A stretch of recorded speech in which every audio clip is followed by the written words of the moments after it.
যদি আমি তোমাকে বলি যে তুমি যে জিনিসগুলো আল্লাহর কাছ থেকে সরিয়ে নেওয়ার জন্য দোয়া করছো সেগুলো আসলে তার ভালোবাসার প্রমাণ, তাহলে কি বিশ্বাস করবে? শাস্তি নয়, পরিত্যাগ নয়, দোয়া প্রত্যাখ্যাত হওয়ার আলামত নয়, এটা হলো ভালোবাসা। আমার সাথে থাকো, কারণ এখন তুমি যা শুনতে যাচ্ছ সেটা হয়তো তোমার জীবনে দেখার দৃষ্টিভঙ্গিটাই বদলে দেবে। সাহাবীদের যুগের পর এক আলেম ছিলেন, গভীরভাবে ইবাদতকারী, জ্ঞানী, সমাজের সেবায় নিবেদিত। একদিন তার কাছে এক তরুণ ছাত্র চোখে পানি নিয়ে এলো। সে বলল, শেখ, আমি মাসের পর মাস দোয়া করছি, রোজা রাখছি, নামাজ পড়ছি, দান করছি, কিন্তু কিছুই ভালো হচ্ছে না। পরিবার কষ্টে আছে, শরীর ভাঙছে, চাকরি গেছে, মনে হচ্ছে আল্লাহ আমার কথা শুনছেন না। আলেম অনেকক্ষণ তার দিকে তাকিয়ে রইলেন। তারপর এমন একটা কথা বললেন যা সেই ছাত্র সারা জীবন ভোলেনি।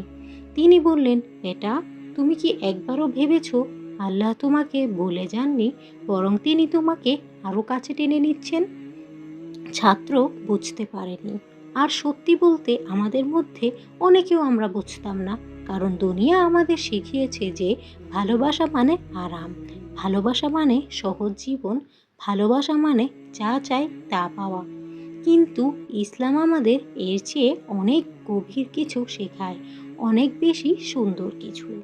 নবী সাল্লাল্লাহু আলাইহি সাল্লাম বলেছেন, সবচেয়ে বড় প্রতিদান আসে সবচেয়ে বড় পরীক্ষার সাথে।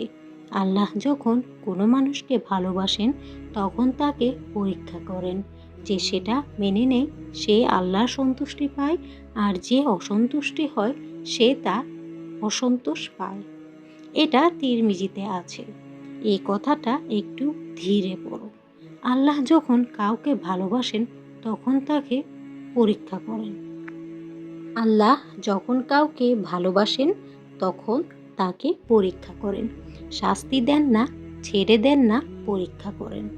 আজকে আমি 4টি বিশেষ উপহারের কথা বলবো যা আল্লাহ যাদের ভালোবাসেন তাদের দেন। 4টি জিনিস যা বাইরে থেকে কষ্টের মতো দেখায় কিন্তু ভেতরে আসলে ঐশ্বরিক নৈকট্যের নিদর্শন। আর এগুলোর মধ্যে যদি নিজেকে চিনতে পারো তাহলে আলহামদুলিল্লাহ বলো, কারণ এর মানে হলো তুমি ঠিক যেখানে থাকা দরকার ঠিক সেখানেই আছো। আল্লাহ যাদের ভালোবাসেন তাদের প্রথম উপহার হলো পরীক্ষা। আমি জানি এটা অদ্ভুত শোনাচ্ছে, পরীক্ষা উপহার হিসেবে, কিন্তু একটু শুনো। নবী সাল্লাল্লাহু আলাইহি সাল্লাম বলেছেন, আল্লাহ যদি কোনো বান্দার জন্য ভালো চান তাহলে তাকে দুনিয়াতেই শাস্তি দিয়ে দেন, আর যদি কারো জন্য মন্দ চান তাহলে তার শাস্তি কিয়ামত পর্যন্ত আটকে রাখেন। একবার ভাবো এর মানে কি?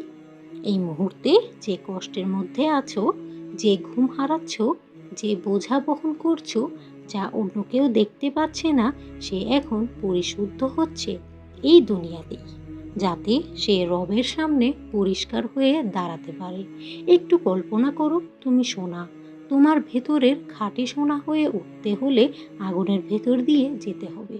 আগুন সোনাকে ধ্বংস করে না, বরং যা সোনা নয় সেটা সরিয়ে দেয়। তোমার কষ্ট ঠিক এই কাজটাই করছে। আল্লাহ সূরা বাকারার 155 থেকে 157 নম্বর আয়াতে বলেছেন, আমি অবশ্যই তোমাদের পরীক্ষা করব কিছুটা ভয়, ক্ষুধা, সম্পদ ও জীবন ও ফল ফলাদির ক্ষতির মাধ্যমে। তবে ধৈর্যশীলদের সুসংবাদ দাও, যারা বিপদে পড়লে বলে, আমরা তো আল্লাহরই এবং নিশ্চয়ই তার দিকে ফিরে যাব।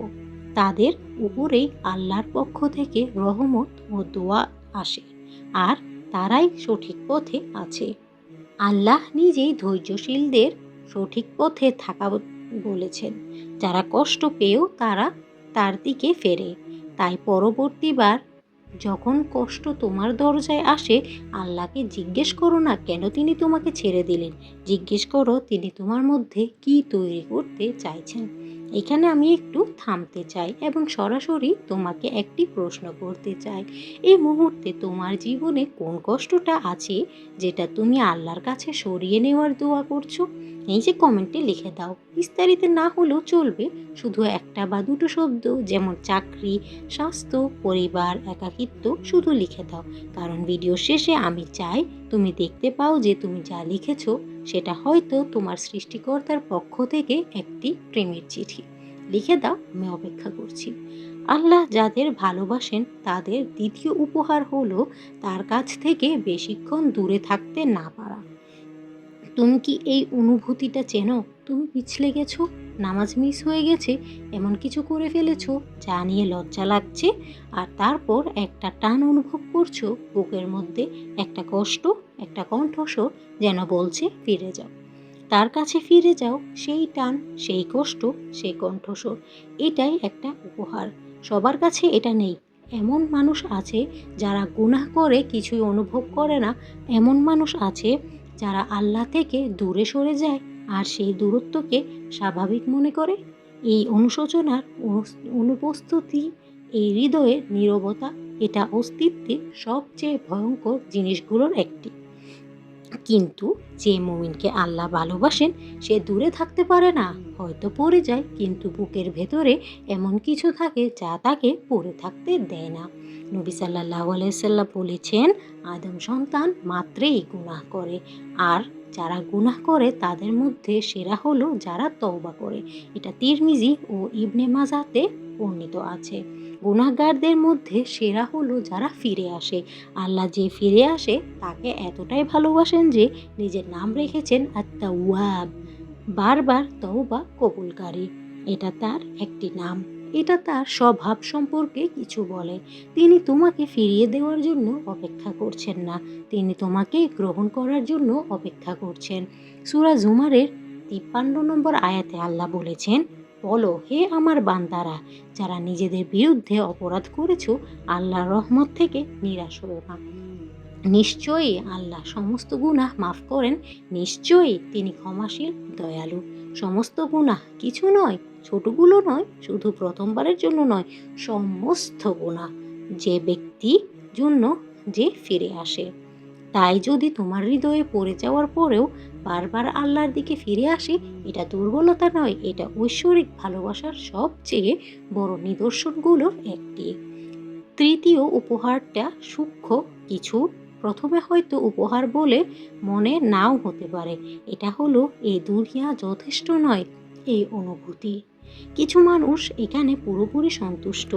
তাদের ক্যারিয়ার আছে, বিনোদন আছে, সম্পর্ক আছে, আর তারা পরিপূর্ণ মনে করে নিজেদের দ্বারা কোনো শূন্যতা অনুভব করে না।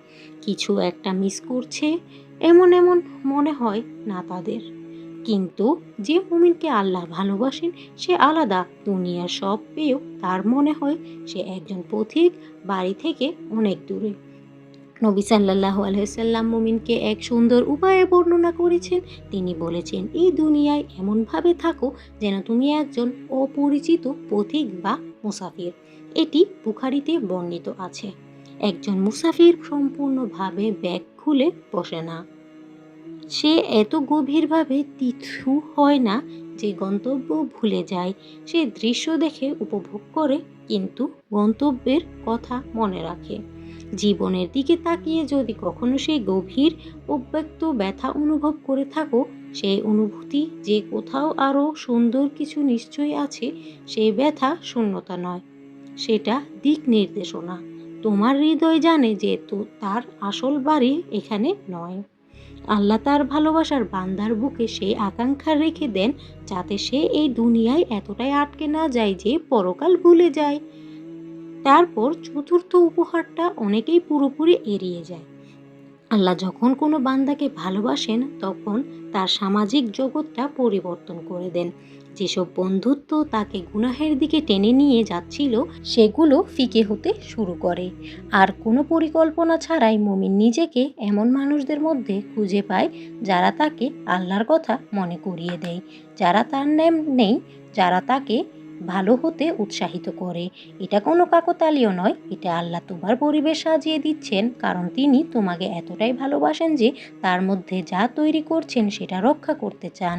নবী সাল্লাল্লাহু আলাইহি সাল্লাম বলেছেন, মানুষ তার বন্ধুর ধর্মের উপর থাকে, তাই সে কাকে বন্ধু হিসেবে রাখে তা যেন দেখে নেয়। এটা আবু দাউদ ও তিরমিজিতে বর্ণিত আছে। তোমার সার্কেল শুধু সামাজিক নয়, এটা আধ্যাত্মিক।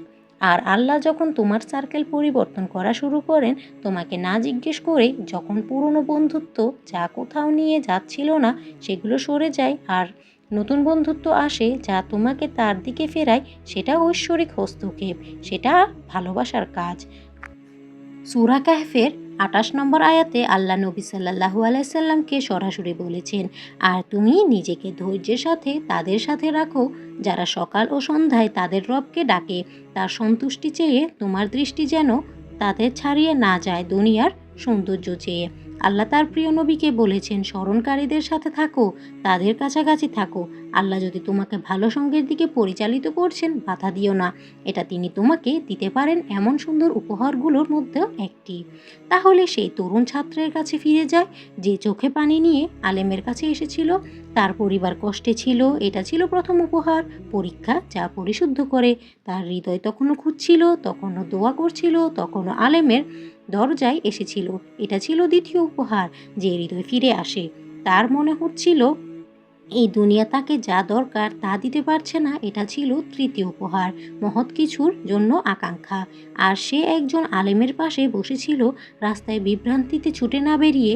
এটা ছিল চতুর্থ উপহার, আল্লাহ তাকে ভালো সঙ্গে রেখেছেন।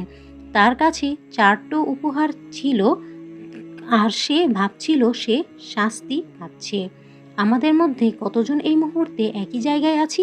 তোমাকে একটা কথা দিয়ে আমি আজকের কথাগুলো শেষ করতে চাই।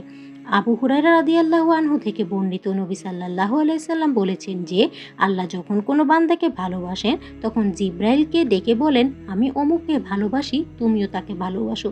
জিব্রিল তাকে ভালোবাসেন, তারপর জিব্রিল আকাশের বাসিন্দাদের ডাকেন, আল্লাহ অমুককে ভালোবাসেন, তোমরাও তাকে ভালোবাসো। আকাশের বাসিন্দারা তাকে ভালোবাসে।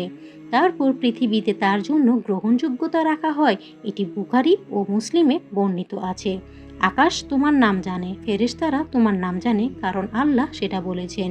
তাই পরের বার যখন জীবন কঠিন হয়, পরের বার যখন মনে হয় দোয়া ছাদে ধাক্কা খেয়ে ফিরে আসছে, পরের বার যখন মনে হয় আল্লাহ তোমাকে দেখছেন কিনা, মনে রেখো তিনি হয়তো এই মুহূর্তেও জিবরিলকে তোমার কথা বলছেন। হাল ছেড়ে দিও না। যদি সরে গিয়ে থাকো তাহলে তার কাছে ফিরে যাও, যদি কষ্টে থাকো তাহলে তারকে ধরে রাখো, কঠিন সময়েও ধন্যবাদ বলো। কারণ কষ্টে কৃতজ্ঞতা হলো একজন মুমিন যে উচ্চতায় পৌঁছাতে পারে তার মধ্যে সর্বোচ্চ। আল্লাহ আমাদের তাদের মধ্যে করুন যাদের তিনি ভালোবাসেন। যে পরীক্ষা আসে তা যেন কেবল পরিশুদ্ধ করে, আমাদের হৃদয় যেন তার দিকে ফিরতে থাকে, আমাদের জীবনে যেন তার স্মরণকারী মানুষ থাকে, আর পরকালের জন্য সেই আকাঙ্ক্ষা যেন আমাদের এই দুনিয়ায় সেটার জন্য কাজ করায়। আমিন। এই ভিডিওটি যদি তোমার হৃদয়ে কিছু নাড়া দিয়ে থাকে তাহলে অবশ্যই এটিকে তুমি শেয়ার করবে তোমার কোনো ফ্রেন্ডদের সাথে, যে কিনা এখন একটি কষ্টের মধ্যে আছে। শুধু একজনের সাথে হয়তো তার আজকে ঠিক এই কথাটাই শোনা দরকার। আর যদি এখনও সাবস্ক্রাইব না করে থাকো তাহলে সাবস্ক্রাইব করে নাও, কারণ এখানে আমরা একসাথে কিছু গড়ে তুলছি, এমন একটা কমিউনিটি যারা বোঝে এই জীবনটা আসলে কিসের জন্য। আর তুমি এখানে আছো, কমেন্টে তোমার কষ্টের কথা লিখে যাও, আমি প্রতিটা কমেন্ট পড়ার চেষ্টা করি। আজ বিদায় নিচ্ছি, দেখা হবে পরবর্তী ভিডিওতে ইনশাআল্লাহ। আসসালামু আলাইকুম ওয়া রাহমাতুল্লাহ।